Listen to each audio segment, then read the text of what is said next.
Welcome to Peer Innovation, the podcast with Leo Batari and me, Randy Cantrell. Building on our previous shows, The Year of the Peer and What Anyone Can Do, we turn our attention to helping business leaders build high-performing teams. We'll talk with a diverse group of thought leaders who will share stories and insights that will help you and your teams achieve new heights. If you believe there is strength in numbers and that meeting the challenges of the future can only be achieved if we do it together, then join us for the conversation.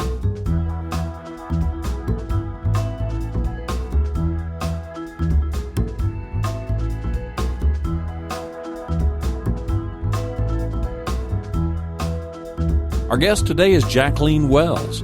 Jacqueline is the author of The Fearless Factor at Work, your essential guide for unlocking the secrets to a fearless career and life. Jacqueline is a leadership coach and a passionate CrossFit athlete. We welcome Jacqueline to the show. Jacqueline Wells, welcome to the show. I can't tell you how excited I am. Jen Thornton, as you know, who we had a guest recently, was so excited about introducing us because she really thought, wow, what a great opportunity for you two to get together. And not only, as we had a wonderful conversation, obviously prior to what we're doing today, but to have a conversation that some people can join in on as well. As I mentioned to you, unfortunately, Randy won't be able to join us today, so it'll be the two of us, and we'll get to, continue a bit of our phone call. But welcome to the show, of course. And what I'd love to do is start by, you've got such a wonderful story and such a fascinating story, and I'd love for you to just share a little bit about you and how you came to become passionate about the work that you do today. And let's just go from there. So long story, of course, there's always a long story. But people ask me frequently, why fear? Why are you so engaged with fear? And truly, it was a lifetime journey. It started very early in age, when I was in my family of origin, a tremendous amount of fear involved in that, that translated into making me a very fearful individual who did a lot of damaging stuff before she finally woke up to the fact that, there was a different way to live. And I like to say that everything that I teach, everything I talk about is because I have been there and I have done that. And I know what this looks and feels and smells like, and it is not good. And so for 15 years, I've been spending a lot of time with individuals, teaching them how to move beyond the fears that hold them back. And what I found out was that fundamental to fear is the sense that I'm not good enough. And again, I grew up with that. I was told over and over again I wouldn't amount to much. And I went about proving that that was in fact the case for a lot of years, until finally, ding, ding, let's wake up and let's figure out how to do it differently. But it took a lot. It took a lot of therapy. It took a lot of coaching. It took a lot of this, that, and the next thing. But everything that I've learned over a lifetime, and at this point in time, I've had a few years put on that life. It has been in service of change and embracing change. I like to say fear is the sharp edge of excitement. And when you think about, getting beyond the fears, it's about courage. It's about taking risks. And I have taken many, many risks in my lifetime. I've lived a very unconventional life. Most people go into the corporate world and they do the ladder. And I like to say that's the vertical life. I have lived my life horizontally and done all kinds of things, but never within the corporate ladder, because I knew from the get-go it wasn't a good fit. But what I did do was I spent a lifetime observing human behavior. From the start, it was this acute need to observe what was going on around me and become very conscious of what was going to happen next. But eventually that translated into just being fascinated. My kids would say to me when we're sitting on a bus or a subway, stop staring. And I'm like, you don't get it. I'm just really curious about why people are doing what they're doing. So this leads me to, because, obviously I did spend some time learning about you, and the more that I learned, the more I wanted to learn more, right? Part of the curiosity thing you talked about. So when I think about this whole idea of fear and the fact that you've lived and worked in several continents, You are quite skilled, to say the least, in the martial arts. You work in CrossFit, for example. You do CrossFit.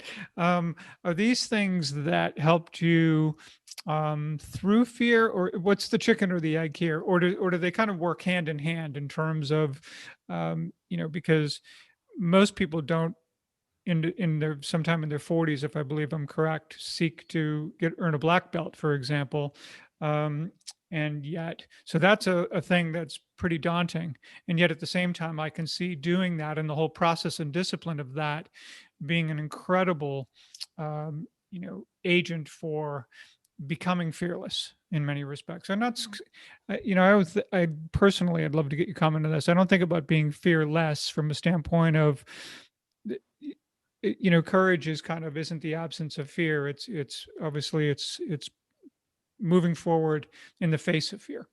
So I'd love to get a sense of what that journey was like for you, because you're so incredibly accomplished in so many different things. It's just really love for our audience to learn more about that. Well, for the martial arts side of things, like a lot of things, my kids were doing martial arts and I looked at their lessons and I thought, I've always wanted to try this. And at the time, I think I was about 43.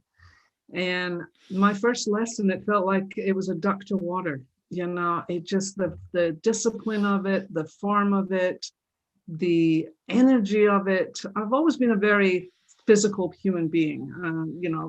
When I was a child, I climbed on everything. And we weren't just talking trees, we were talking roofs and other things that, you're not supposed to be climbing on. So there's always been that physicality in my life. And so martial arts for me became a very natural place to be. And I started off in Taekwondo, and then I switched because I moved continents. I went from Los Angeles to Paris to karate. But each of these disciplines was the same thing. It was like a meditation. Because when you're involved in training, you can't think of anything else. You are totally present to what is happening. But the drive for control has always been a big piece of my life. I'll be honest with you. I'm absolutely known in my family as a major controller. Gotten better as I've gotten older, but the whole idea of martial arts is I'm in control of my body. I'm in control of my life. And that became a kind of driving force for me because my 40s were really filled with a lot of, as you said, you've done a lot of things. I started writing, I started singing in public, I started martial arts, I traveled the globe, I did all kinds of stuff that, most people don't get to do.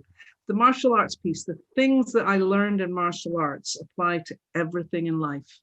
And what I discovered was, and I teach my clients, there's 6 things that I learned in martial arts. First of all, you've got to be in committed fight. You've got to be commitment. Then you got to be focused. And you don't just focus on hands and legs, you focus on eyes. So you're really taking in the whole body. The third piece of that is discipline, thousands of hours. And we know as entrepreneurs, you got to do thousands of hours before you feel like an expert. Then we've got follow through. You've got to be able to follow through. If somebody throws a punch or a kick, you got to follow through. Then you've got to have consistency. You got to be able to do the same thing over and over again. I wasn't a very consistent human being. It's one of the things I struggle with, but there you are. And the last piece is perseverance. You fall down, you get back up again, and you don't take no for an answer.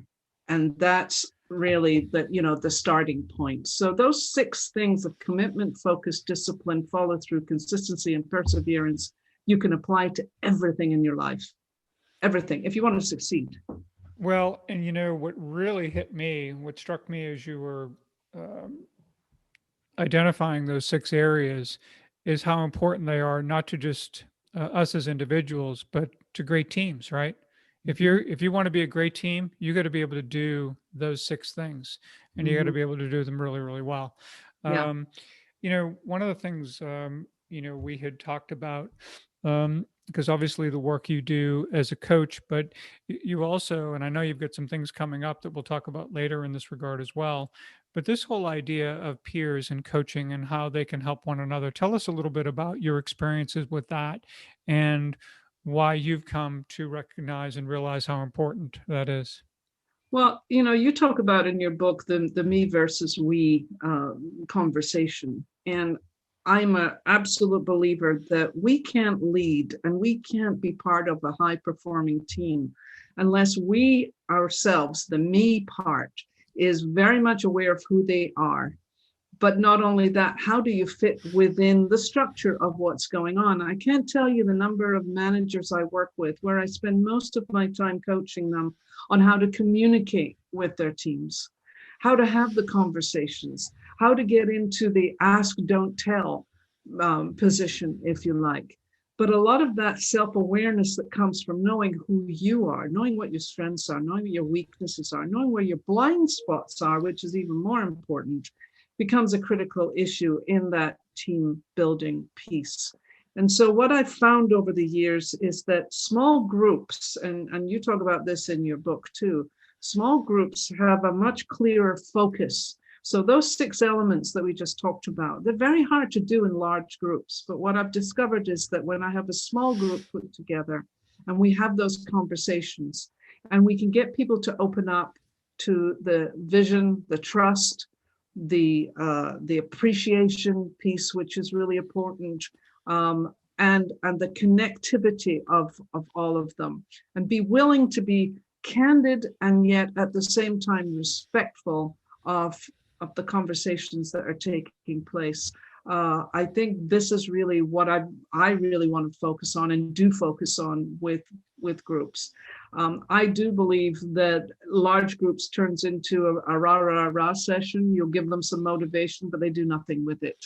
If you get a small group together, there's a sense of community, because every human being needs to have that sense of belonging. They also have to have a sense of purpose. And, this is really a big piece in building strong teams together. So that's kind of where my focus goes. But the me versus we piece, it is a we conversation. And too many times the silos create me conversations. It doesn't work. Yeah, you bring up, obviously, this whole notion of belonging and purpose, and you mentioned communication. You find this interesting. I had a client who was basically at a cross-functional work team, all A players, really good, really great people. Didn't necessarily feel like they were functioning as an A team, and they were about a $500 million company, wanted to be $1 billion company. Well, the more we actually got into the conversation with the team, we discovered that being $1 billion company really didn't mean a lot to them.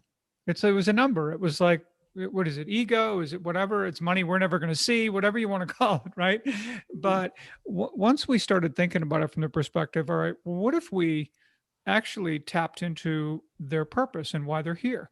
They're proud of the product they make. They love what they do. They know it can make a difference in people's lives. What if we became a larger organization that allowed us to extend our reach, basically to, get more customers and to realize and change their lives, just to be able to extend that and give purpose to this idea of growing to be $1 billion company, as opposed to just being, we want to be here, we want to be there, let's go hit the number, and just framing that differently for them from a standpoint of much more of a purpose statement and less about some kind of a numerical target, made a huge difference.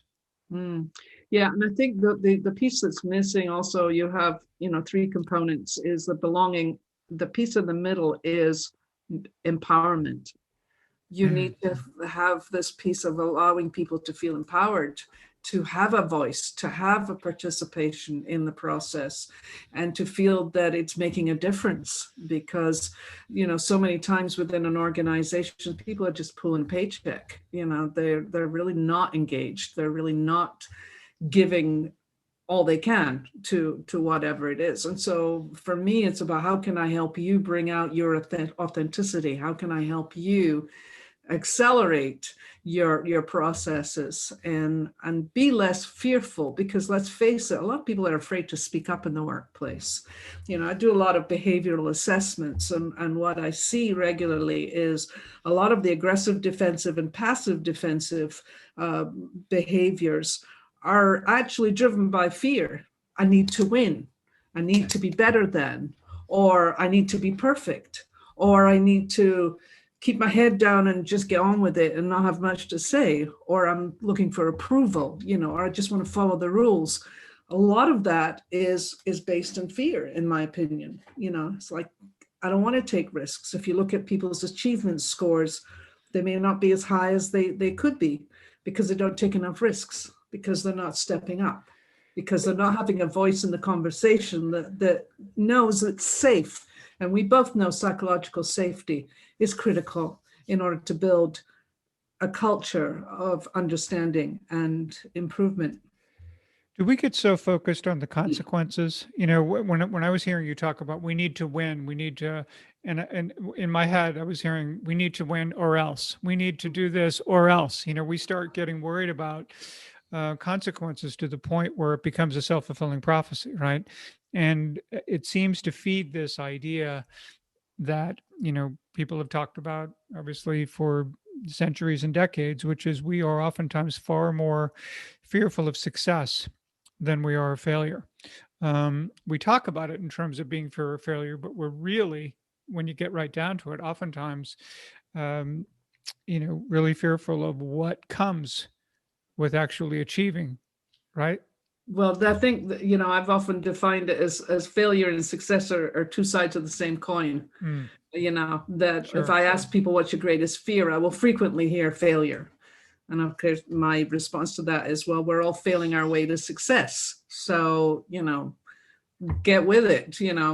What is failure? But it's the wrong choice, the wrong expectation, and that's really what it comes down to. And then the success side of it is, well, I'll have to change. I actually had somebody say that to me. Well, I'll have to change. Like, duh. Yes, you will. And what's negative about that? So it's like, the perception of what success means, of course, for a lot of people is what's in the bank. Yep. They're not considering how successful do I feel as an individual. And I think that's really where a lot of my focus is. I want to help you feel like you're a successful individual, regardless of your title, regardless of how much money's in the bank or what kind of house you live in or car you drive. How do you feel about yourself in the world? Are you showing up as the best version of you? 9 times out of 10, not so much. Well, this speaks to a couple of things that you and I have talked about. I know that you talk in terms of learning, growing, and achieving. And when I think about the learning achieving cycle that I write about in the book, it talks in terms of learning, sharing, applying, achieving. And to me, the sharing and applying is just a way that we grow, right? If you really think about it. So we're very much, in that space in terms of the importance and value of that. But, to the, person you mentioned about, oh, I guess I have to change that, and oftentimes learning can be scary, when especially technology is changing so quickly. There's so many things going on. People are like, God, I can't take on one more piece of technology. I can't, can't I just do the things the way I've always been doing it? Because it's just so much easier that way. But, you and I chatted a little bit about the value and importance of reflection. Both as individuals and taking that time. Maybe this in some respects goes to that the meditative benefits that you found through martial arts or for other ways that we kind of reflect like that. But I guess as we think about ourselves and the difference we can make for others, what are some thoughts that you can share with our listeners regarding not only the value of reflection, but maybe how to go about doing so? Well, like you probably noticed too, people tell me I don't have time for self-reflection. Well, do you ever get moments when you're out on a walk and you're thinking, there's something going on here that maybe I should pay attention to, or I've been meaning to change something for a while, and what do you think it is that's getting in the way?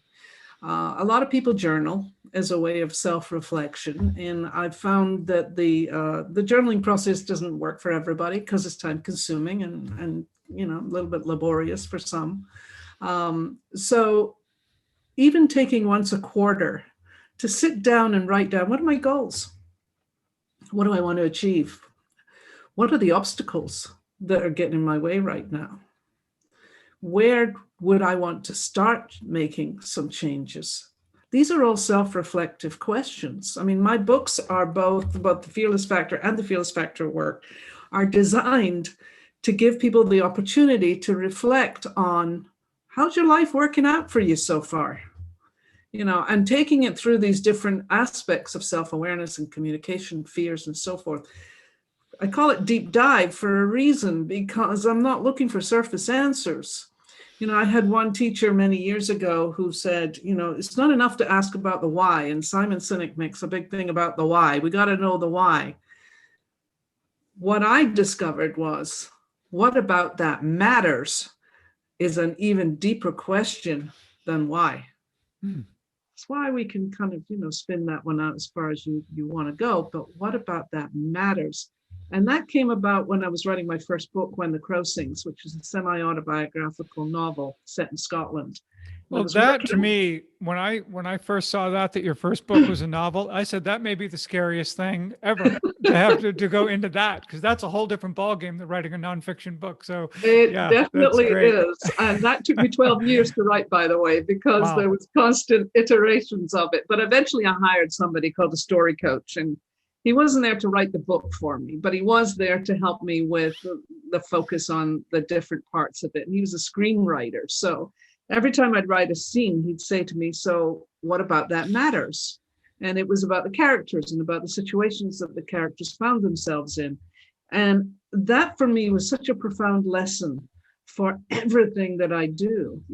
What about that matters? Not why are you doing it, but what about that matters speaks to the reflection piece, first and foremost, but it has to have a purpose attached to it. It's not just because, if you're living your life just because, well, you're not living your own life, you're probably living somebody else's life.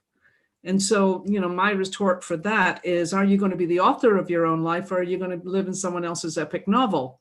And too many people are living in someone else's epic novel. But that piece there, I think that question on self-reflection, what about that matters? Every leader should be asking themselves that. Yeah, I think a lot of people should not just be asking themselves the why question, but the why not. When I think about the story of you taking up martial arts in your 40s, my dad, by the way, very similar situation. He was in his 40s. He had left the Boston Police Department and actually pursued a career as a Class A PGA professional. In his 40s, went to all of the PGA schools and everything that all the 20 somethings were going to, and was the oldest guy in the class and did all that kind of stuff. And, most people would have thought, oh, that's passed you by. And yet here he went and actually stepped up and did it. And he taught golf for over 30 years.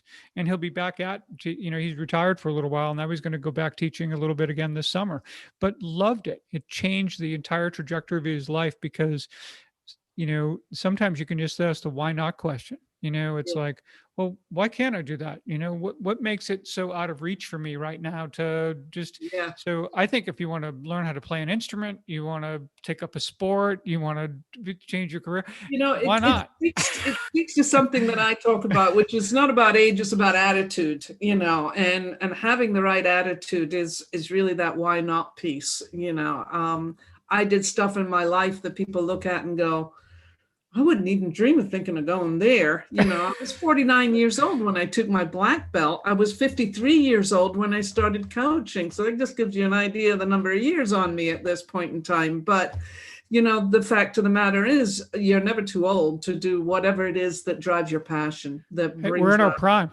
I think. I think we're in our prime. Yeah. Yeah. But I think, the fact is that the idea of aging, and that's a whole other conversation, but, there's a stereotype of what aging is supposed to look like. And I think that we are in an age where it doesn't matter anymore, as long as you're healthy. And that's one of the reasons why I continue to do CrossFit and keep myself healthy. I plan on living a lot of years. So, let's do it right. Well, and, we talk about the fact that, as we think about yet another layer of the challenge in terms of building high performing teams and companies, is we are really, if we're not there already, we're right at the precipice of having 5 generations in the workforce. Mm-hmm. Pretty phenomenal. You think about it. And I think for many, for lack of a better word, older workers, or, those who want to remain in the workforce. It's because this idea of traditional retirement that, okay, I'm going to get the gold watch or whatever and go fishing or play golf for the rest of my life is not, I have no interest in doing that. I have so much that I want to do. And so, I'm more excited to show up to work, if you will, today than I've ever been in my whole life. It's the last thing And in I the think world I would ever want that's to do. really, the amazing piece of this. It's like I can actually say at this point in my life, I have some wisdom that I've acquired that, Mm. a 30 something doesn't have, which is why I love working with millennials, frankly, because Oh, me too. they're hungry, they're ambitious, they really want to drive their careers forward.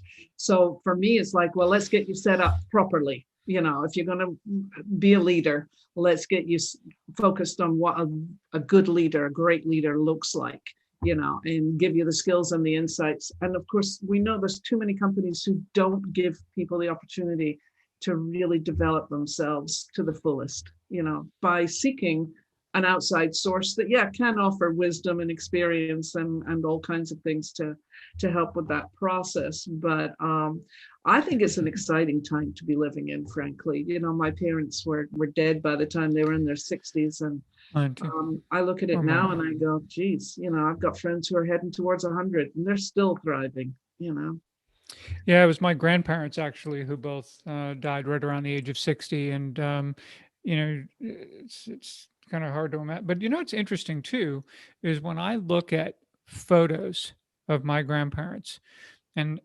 they absolutely align with how I remember them. And they looked old at 60 years. I mean, they looked like they were in their 80s, Yeah, quite frankly.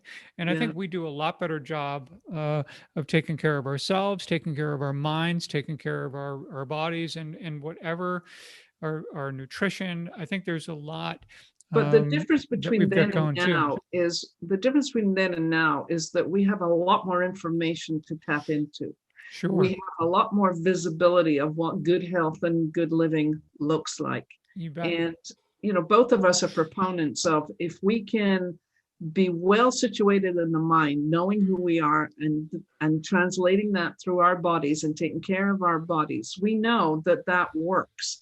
We are walking examples of that. I mean, they talk about biological age versus chronological age, and they are two different things based on how well you take care of yourself. So there's a lot more information. And of course, today's world, there's almost too much information. We're overwhelmed by it. So we have to choose where we want to put our focus. But we have kind of digressed at this point. So I want to bring us back to our original conversation. No. I think it is all. I think it is all really, quite well interrelated. What I'd like to do, though, before we head out, because I'm sure we could continue this conversation for hours, but I'd love for people to get a sense of where they can find more about you and your work. And also, I know you've got a program coming up in a couple of weeks that I'd really love for our listeners to take notes and be thinking about taking advantage of for themselves. If you could tell us more about it.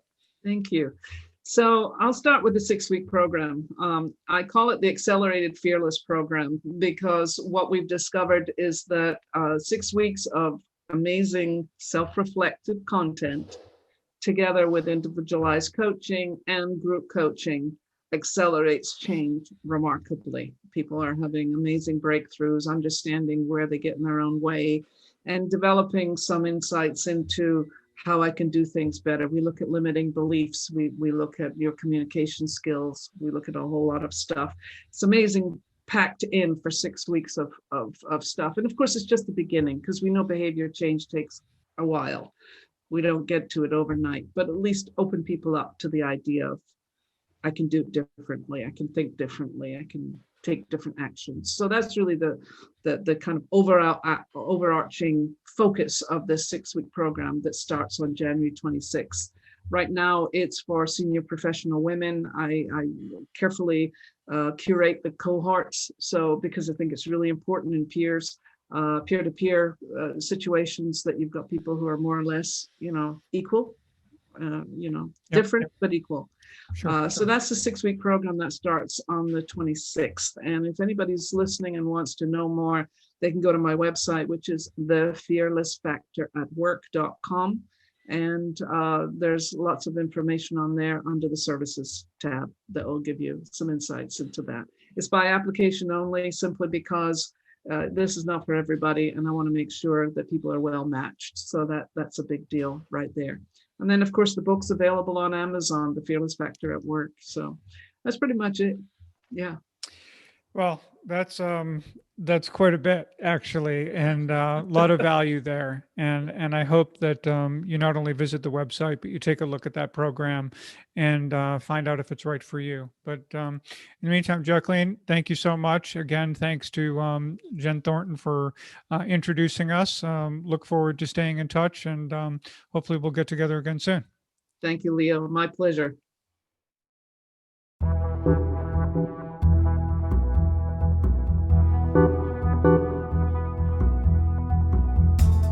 Thank you for joining us. To subscribe to the podcast and learn more about how you can engage Peernovation for your organization, contact us on the website at peernovation.co. Until next week, remember, the power of we begins with you.